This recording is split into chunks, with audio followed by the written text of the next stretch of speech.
Yo, what is good, my anime faithful? What is good? I just got hit by that while I was blocking.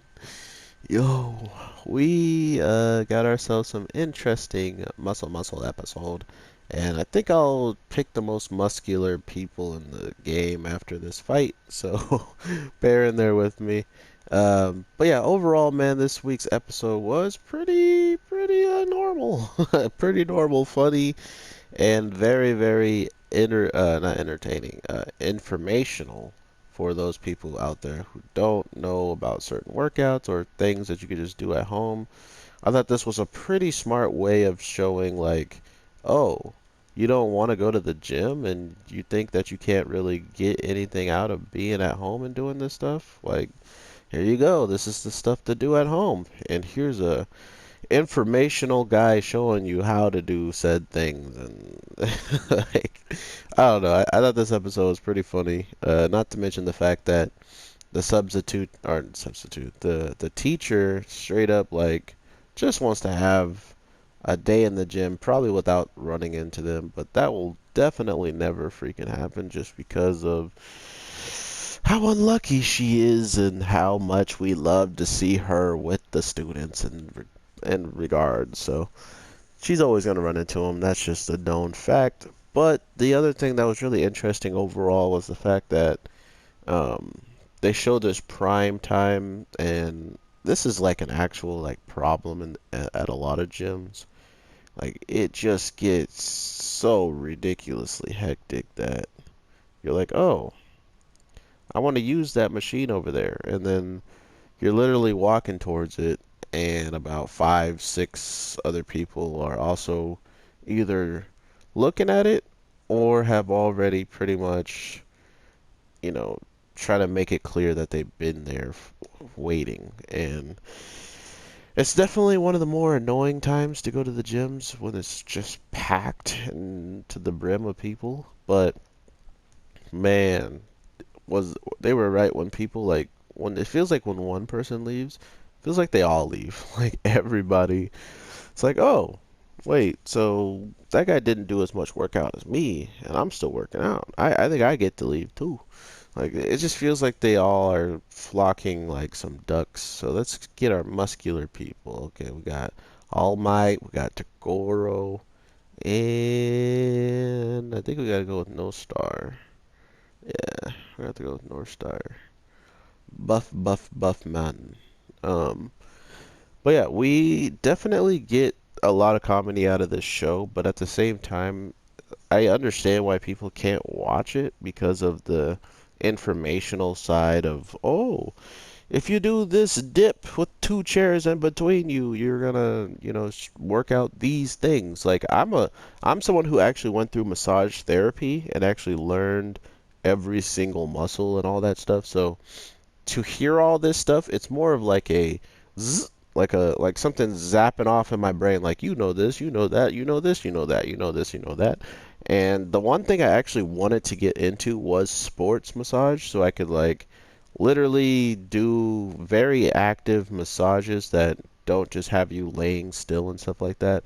And it's more meant for you to get massage and then be ready to go out and like play sports and stuff like that. So that's kind of what I wanted to do. So to see this show kind of telling all the muscles, and when you work out and these muscles get sore and actually start aching and build up scar tissue, that's when you come to me. So it's all kind of like just ringing a bell for one of the things that I really want to do as well as this. And that's kind of doing massage. So we'll see how that plays out as well in the future. But this show with its prime time really does put the girls in a bad spot. And then not only do they have to deal with the prime time that day, they then have to deal with everything being closed the next day. So now not only can they not work out because of reasons, they also have to pretty much figure out their own workout ritual without the gym, and we see that it leads them to going to the rich girl's house, seeing how she lives, and there's something really cool about some information I learned recently, so I think I'll share it if you guys were interested. There's a new show that's kind of like Baki that's coming out to Netflix. It's called like Kenshiro. Oh, not Kenshiro. Excuse me. It's called like it starts with a Ken, and it's pretty much like Baki. Like if you liked Baki, you'll probably like this show pretty much is how I'm understanding people's way of seeing it because it's got like a lot of martial arts. It's got a lot of things with just crazy fights and stuff like that.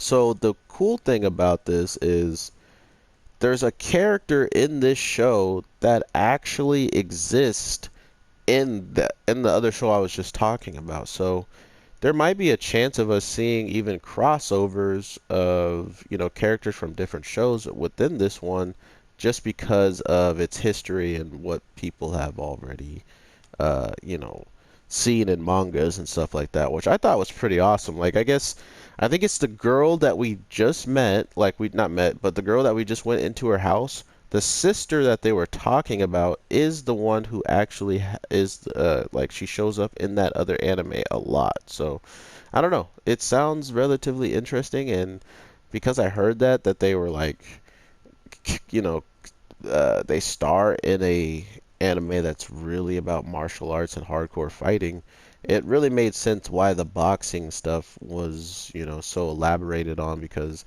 that is definitely a fighting style you'll see in that anime. So I'm really interested to see if you guys are do know that information, like that existed, that there's another universe that they kind of just like coexist in, or if it's new to you and you didn't know that at all. Because I didn't know that, and finding out about it was actually pretty cool, knowing that there could be some type of crossover, or that if you have Netflix and you watch the other show, some of these characters might cross over as well. But with how things are looking on Netflix side with that anime, it has the Berserk treatment and the Baki fighting treatment, like the actual how Baki looked when he's fighting and stuff compared to when he's just walking in a normal day situation. It isn't really my cup of tea. Like that type of animation was fun to watch because it was Berserk for me, and Berserk story is everything to me. But to see a story that I don't know anything about being in that same CGI looking 3D graphic thing, yeah, I don't think I'll catch it. And I don't want to see the characters in this show, in that show, as that animation, So, yeah, hopefully it doesn't cross over. But with all that being said, this is my third video, and I hope you guys have an awesome day, night, evening, whatever the case may be when you're watching my videos. I am your boy, the Anime G, and I definitely, definitely hope you guys are having an awesome day, night, evening. You know how it is. But I will definitely be trying to drop some stuff tomorrow. So if you are one of those people that enjoy the daily content grind, I am your boy for that, and I will be dropping as much as I can tomorrow that comes out. But with all that being said, I will 100% talk to you guys in the next one. So thank you for stopping by, and people who aren't subbed, thank you for the views and just showing up. That means the world to me. Like if you don't sub, if you don't like, if you just watched, it means a lot. So with all that being said, take care and peace.